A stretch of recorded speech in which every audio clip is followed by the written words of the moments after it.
नमस्कार, दंडवत प्रणाम. सुगरणीचा खोपा या चॅनलमध्ये आपली मावशी आपलं सगळ्यांचं स्वागत करते. आज बनवायचा आहे आपल्याला अख्खा मूग असतो हिरवागार, त्याच्यापासून हलवा. अतिशय पौष्टिक असतो खायला आणि शरीरालासुद्धा प्रोटीनयुक्त. आता मी हा भिजलेला मूग आहे, याच्यात 3 वेलदोडे टाकून आणि मिक्सरच्या भांड्यामधून गरगरं असं दळून घेणार आहे, फिरून घेणार आहे. पण आपल्याला असं काळजीपूर्वक दळायचं आहे, याला मूग पण राहू द्यायचे नाही अख्खे आणि बारीक पीठही करायचं नाही. असं छान पहिल्याच मोडवर अशी पेस्ट करून घ्यायची आहे आणि ही बघा मी करून घेतली आहे. आता हे पातेलं घेतलं आहे, याच्यामध्ये मी 2 वाट्या पाणी घालणार आहे. 1 वाटी मूग आहे आपला भिजलेला आहे म्हणून 2च वाट्या घालणार आहे. त्याच्यासाठी मी अर्धी वाटी साखर घेतली आहे. आम्हाला डायबिटीज आहे म्हणून मी कमी घेतली आहे. तुम्हाला लागेल तेवढी साखर घ्या, नाही अन्यथा गूळ घ्या. तुम्हाला लागेल गोड तेवढा गोडवा घ्या. आणि मी इथे 1 वाटी साजूक तूप घेतलं आहे आणि भरपूर असं तूप टाकून घेतलं आहे पॅनमध्ये. आणि त्याच्यामध्ये आपलं जे दळलेलं मिश्रण आहे, पेस्ट आहे, ती पण टाकून घेतली आहे. आणि तिला आपल्याला छान अशी परतून घ्यायची आहे मंद आचेवर. आणि हे ओले असतानाच मी ही 2 चमचे दूध पावडर घेतली आहे आणि ही पण एकजीव करून घेणार आहे. याला छान असं परतून घ्यायचं आहे, सारखं परतवत राहणार आहे मी याला.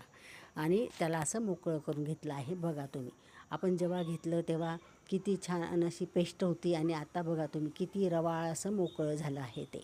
आणि याच्यात मी पाणी वापरणार आहे, दूध नाही, कारण आपण भरपूर असं प्रमाणात तूप वापरलं आहे आणि दूध पावडर पण वापरली आहे, म्हणून मी पाणी वापरणार आहे. तुम्हाला वाटलं तुम्ही दूधही वापरू शकता.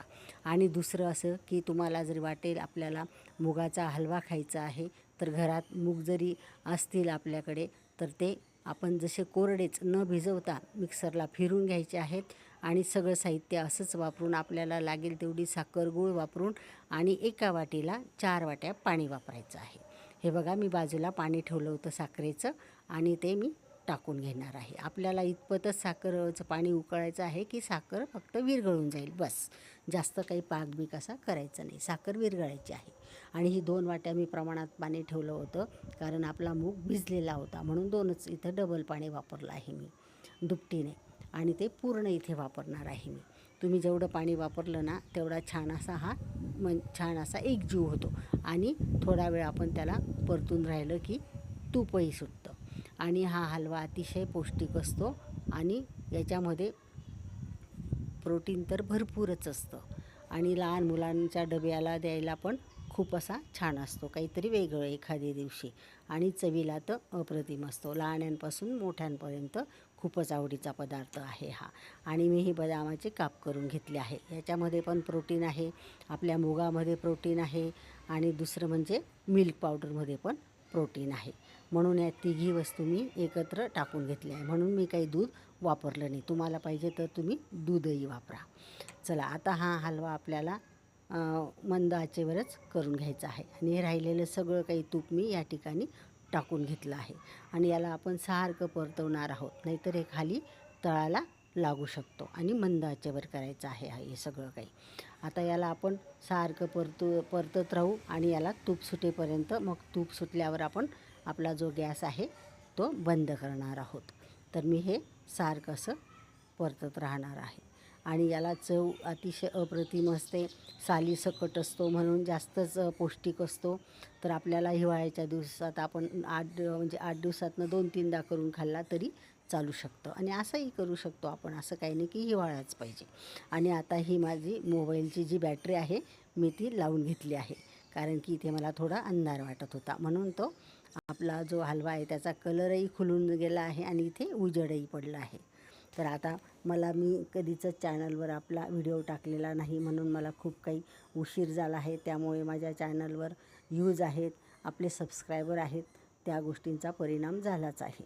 पण आता मी टाकत जाणार आहे. तुम्हाला मी कालच्या व्हिडिओमध्ये सांगितलं, मला खूप अडचणी होत्या, म्हणून मी चांगले 10-12 दिवस माझे व्हिडिओ आलाच नाही, म्हणून जास्तचाच परिणाम झाला आहे जसा काही माझ्या चॅनलवर. ठीक आहे, मी आता दररोजच टाकायचा किंवा 2 दिवसाआड टाकायचा प्रयत्न करणार आहे, जसा जमेल तसा. तर चला, आता आपण हे परतत राहणार आहोत.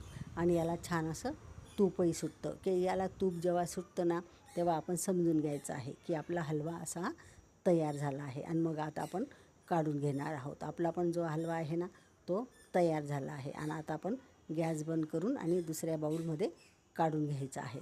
आणि बघा मी अगदी एक वाटी, छोटी वाटीच मूग घेतला होता. तर आता एवढ्या प्रमाणात आपला हलवा झाला आहे. चला, तुम्हाला आजची रेसिपी आवडली असेल तर लाईक करा, शेअर करा आणि सबस्क्राईब तर नक्की करा. भेटूया उद्याच्या रेसिपीमध्ये. बाय. काळजी घ्या स्वतःची.